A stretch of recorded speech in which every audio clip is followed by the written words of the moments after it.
А перед просмотром приглашаем вас посетить интернет-магазин watchled.ru. Это интернет-магазин популярных часов, часофонов, телефонов и планшетов из Китая. На сайте представлены самые современные и модные модели часов и аксессуаров для мужчин и женщин. Каждый товар имеет несколько реальных фотографий, позволяющих оценить его достоинства, подробные характеристики и описание товара. Благодаря этому можно с легкостью выбрать и купить нужную модель. Доставка по всей России. Ссылка в описании.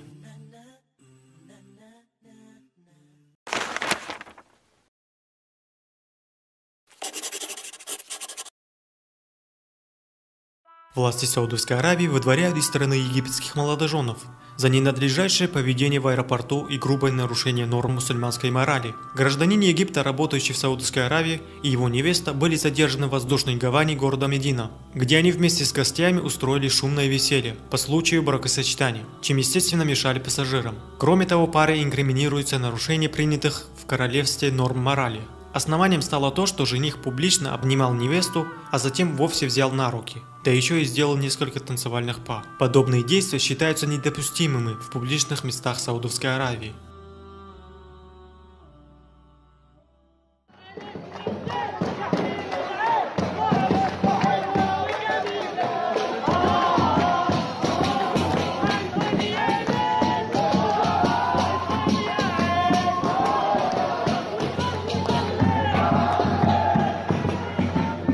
На свадьбах, которые пьют спиртное, если вы идете, я вам сейчас обращаюсь к кавказцам, которые считают себя мусульманами, свадьба, где есть женщины, мужчины вместе танцуют, спиртное, музыка, это свадьба харам. Первый же день они начинают делать это супруги с харама, потом меня спрашивают, почему так много разводов?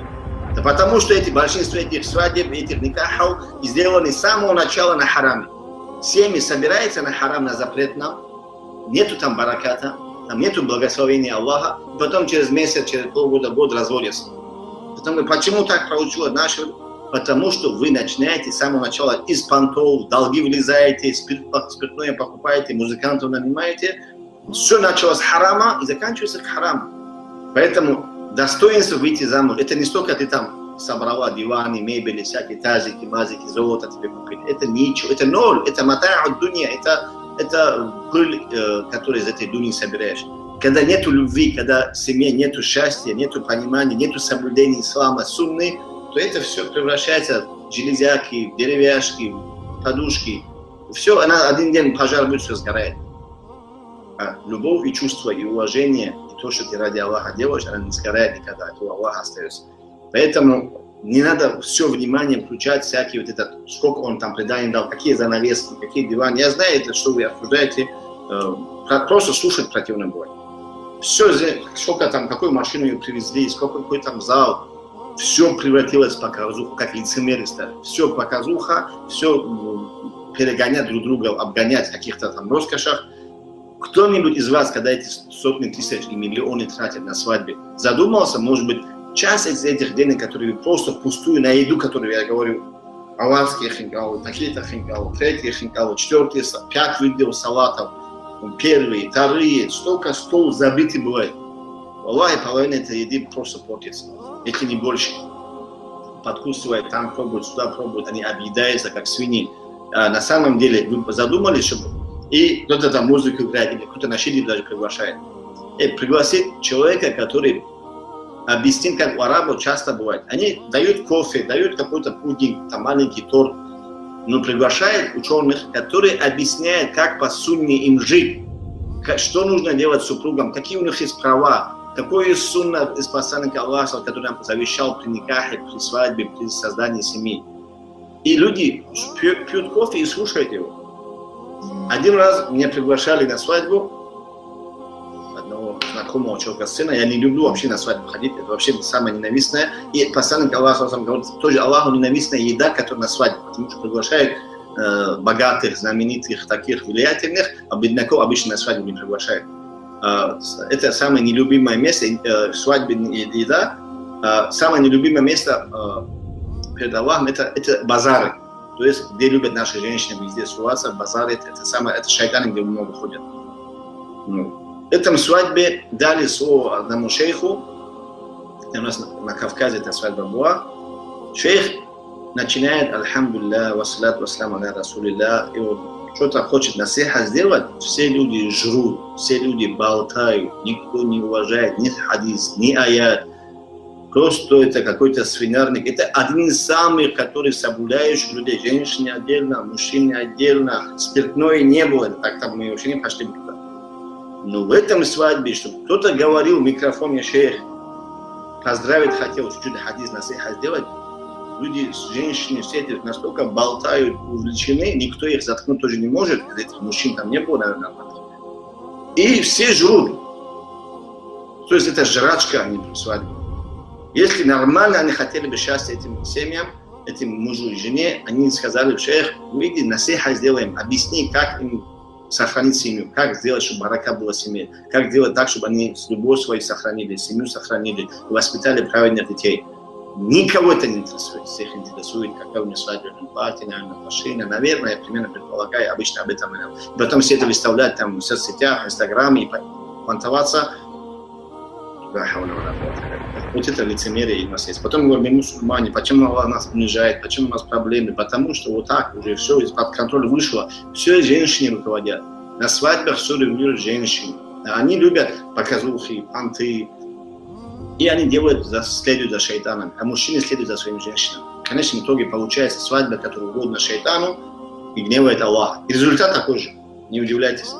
В Коране в конце, когда уже мусульмане созрели для этого, послал аят, который говорится, что поистине вино, азартные игры, гадания, все это от ричсу мин амали шайтан, грязь от деяний шайтана. Фачтанибу, Аллах сказал, держитесь подальше от него. Он не сказал, это харам. Он сказал, вообще близко не подходите. И свадьбы, где эта выпивка находится, никто не имеет права близко подходить. Аллах сказал, не выпивайте, он не говорил, он не сказал харам выпивать. Он сказал, близко не подходите. Фаштанибу, держитесь подальше от мест, где азартные игры, где гадания, колдуны, и где вот эти спиртные напитки. Поэтому очень много братьев из ислама пришли. Ну, родственника свадьба, надо уважить, неудобно. Аллах сказал, держись подальше. Слушайся Аллаха, если ты раб Аллаха, раб должен слушаться своего повелителя, Творца. Очень много слабинку показывают наши так называемые братья Ахлю Сунна, жуткие внутри, которые еще стержень еще нету. Нету тебе, брат, оправдания. Аллах сказал, держись подальше, держись подальше. Сказать, сидеть с ними, я не выпиваю, я ни при чем. Ты участвуешь, ты соучастник этого харамного процесса. Сам свадьба уже харамная, нельзя там участвовать. Очень много есть братьев, которые говорят, отец делает, что мне делать? Я ничего не могу сделать, он меня не слушает. Скажи мне, свадьба не нужна. Вообще на эту свадьбу, если ты не придешь, жених не придет. Свадьбы же не будет. Как будет свадьба без жениха? Скажи, я не иду, хоть убей меня, не пойду я на эту свадьбу. Мне не нужна такая жена, которая первый же день начала с харама. Никогда в жизни этом никаха не будет баракат. Потом все возмущаются, почему у нас разводов много стало? Потому что первый же день с харама начали.